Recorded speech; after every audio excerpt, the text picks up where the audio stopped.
Olá, tudo bem? Estamos aqui de volta. Vamos tratar hoje sobre a Revolução Francesa. Mas, claro, antes de falar da Revolução em si, nós vamos falar um pouco como era a França antes de começar esse processo revolucionário. Tudo bem? Então vamos lá, meninos e meninas. Começando, aqui nós temos o mapa da França, por óbvio, naturalmente. Aliás, o mapa da Europa inteira.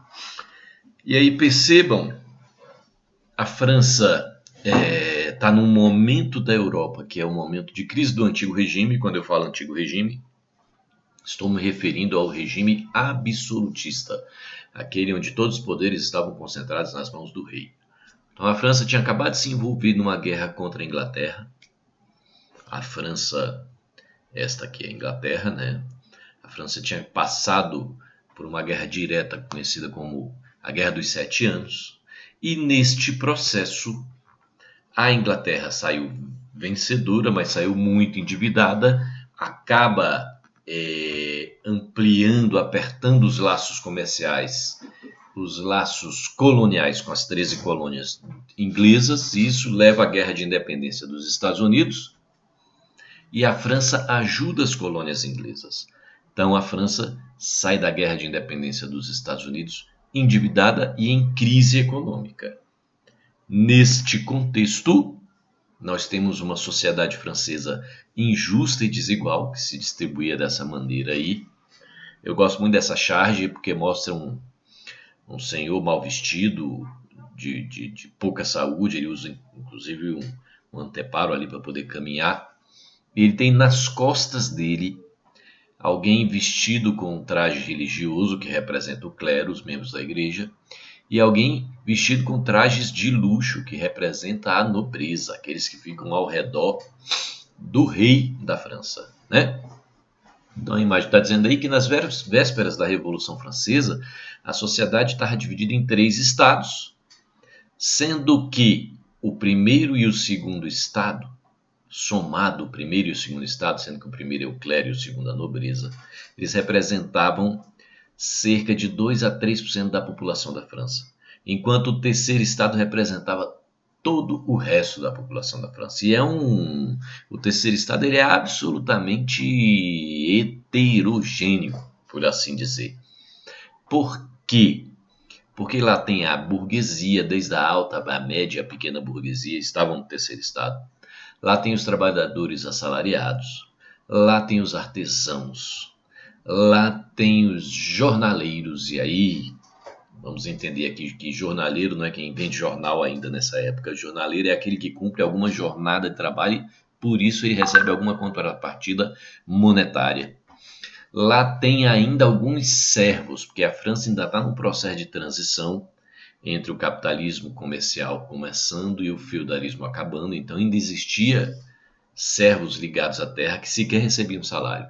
Todo mundo, toda essa complexidade faz parte do terceiro estado, que é a imensa maioria da população. Detalhe, o terceiro estado é quem trabalhava, produzia e pagava impostos. O clero e a nobreza viviam com privilégios, no luxo, na riqueza, e não pagavam impostos.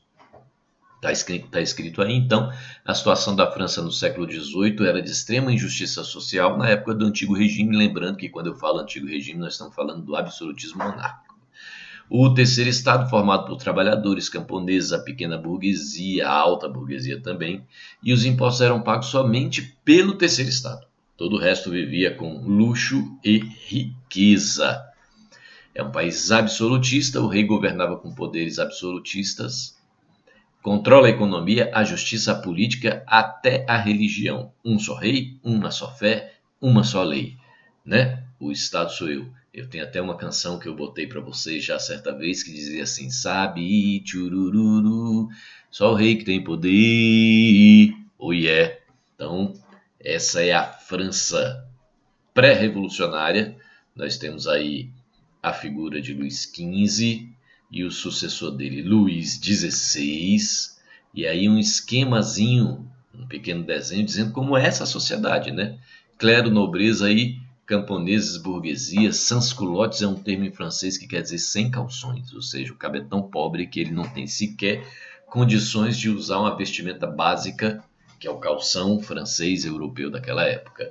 É claro que aí essa pirâmide está um pouco desproporcional, porque sempre lembrando, o clero e a nobreza representam mais ou menos de 2 a 3% da sociedade francesa. Então, se fossem fazer esse corte desse desenho aí mais proporcional, o clero e a nobreza seriam muito menor, e o terceiro estado, que tem camponês, burguesia, sans-culottes, ainda tem servos, muito maior, imensamente maior, tá? Mais um esquemazinho aí, dando destaque para essa coisa de ser uma sociedade absolutamente injusta e absolutamente desigual, tá? Então, mais uma vez, o primeiro estado e o segundo estado são aqueles que têm terras, cargos, prestígio, privilégio, usam aquelas perucas brancas, aquela saia armada, estão sempre luxuosos no castelo, vivendo, fazendo banquetes, festas de gala. Enquanto isso, alguém precisa trabalhar, né? Vamos ser justos. E quem trabalha é exatamente o terceiro estado, a grande maioria da população, que inclusive tem todas as obrigações e é exatamente o segmento da sociedade que paga imposto. Tá? Então, repisando, para não ficar dúvida, os privilegiados são o clero e a nobreza, e aqueles que não têm privilégio, mas em compensação têm obrigações, o terceiro estado. Terceiro estado que vai da burguesia até o resto do povo, porque aqui é preciso já fazer esse corte, né? A burguesia está no terceiro estado, mas a burguesia não é mais pobre. A burguesia acumulou capital. E isso também é preciso ser levado em consideração, porque agora a burguesia acumulou capital, o que é que ela quer?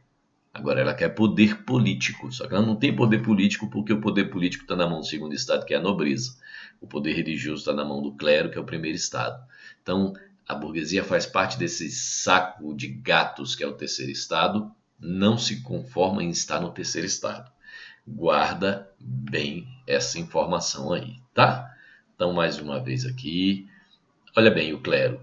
Isso é bom dizer, né? Porque o clero tem o alto clero, que são os oficiais da igreja, o bispo, o arcebispo, tem o baixo clero. Imagina, não pode dizer que é o mesmo clero, aquele que está na direção da igreja, e aquele padre que fica naquela igreja mais distante dos grandes centros. Então, também no clero tem essa diferenciação do alto e do baixo clero. Aí nós temos uma ilustração, é claro que não é uma foto da época, não havia condição de ter uma foto naquela época, mas é uma ilustração de algum filme clássico de época em que foi ilustrado como é que se vestia a nobreza, que fazia parte do segundo estado. O segundo estado é integrado pelos membros da nobreza. Entre os nobres tem aqueles que são integrantes da nobreza provincial, ou seja, que eles são proprietários de terra e ele é nobre porque ele herdou a nobreza, está no sangue, o pai dele já era nobre antes dele. E tem a nobreza de toga, parte da burguesia enriqueceu tanto, acumulou tanto capital, que agora, que agora ela conseguiu comprar título de nobreza. É a chamada nobreza de toga. Não é nobreza de sangue, não foi por herança, foi por acumulação de capital, tá?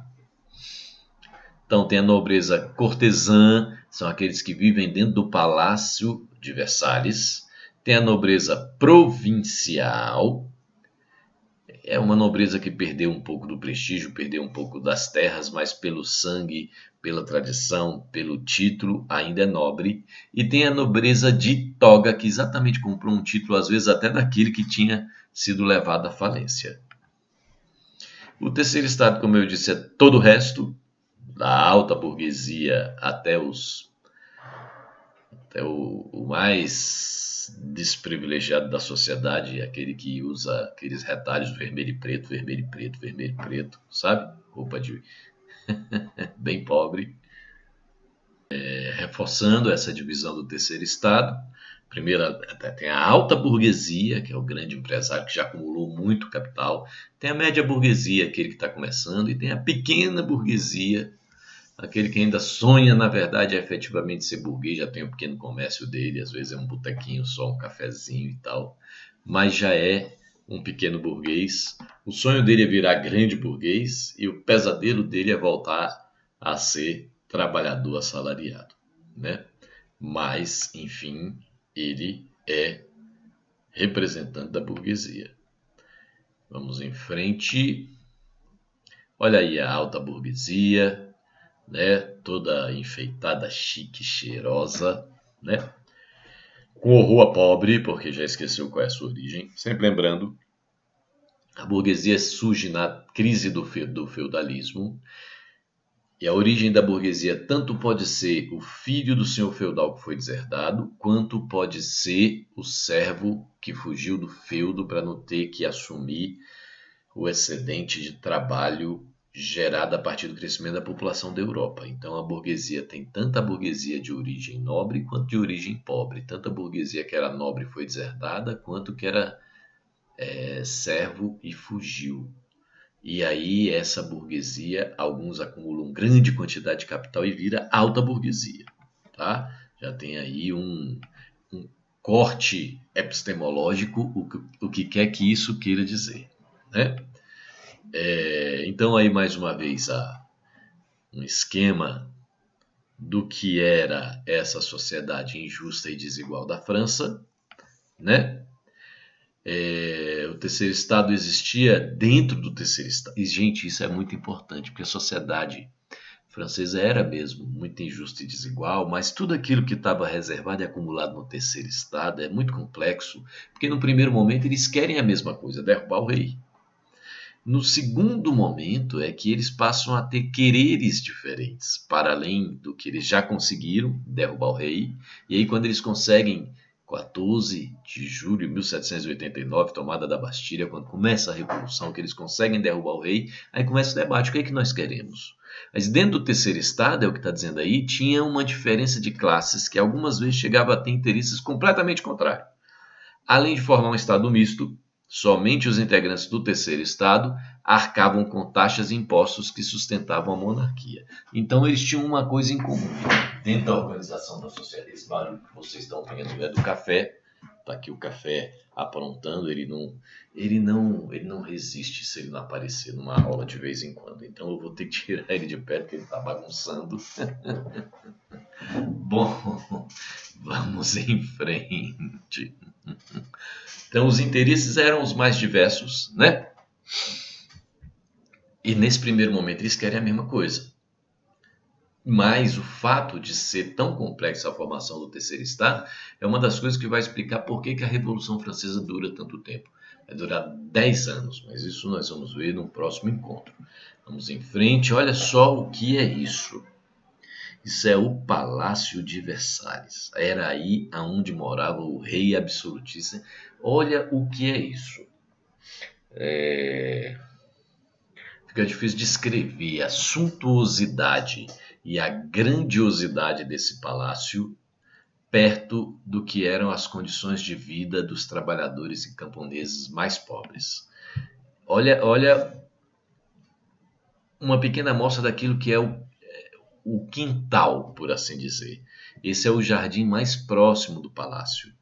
Para além desse jardim mais próximo, ele tinha um lago artificial, ele tinha vários pequenos nichos onde foram construídos e plantados não com árvores nativas, florestas com árvores exóticas, tinha espaço de caça, tinha espaço de pesca, tinha espaço para andar de barco, tudo isso luxo e uma riqueza e uma ostentação construída por aquele rei que se considerava o próprio Sol. Né? Ele dizia que era o Rei Sol.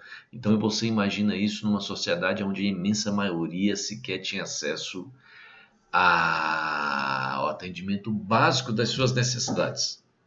Então, essa suntuosidade é para dar uma demonstração do quanto que era injusta e desigual a sociedade da França às vésperas do processo revolucionário. E o que acontece, afinal de contas, para que a França desencadeie a luta que vai levar finalmente à Revolução, começando em 14 de julho de 1789.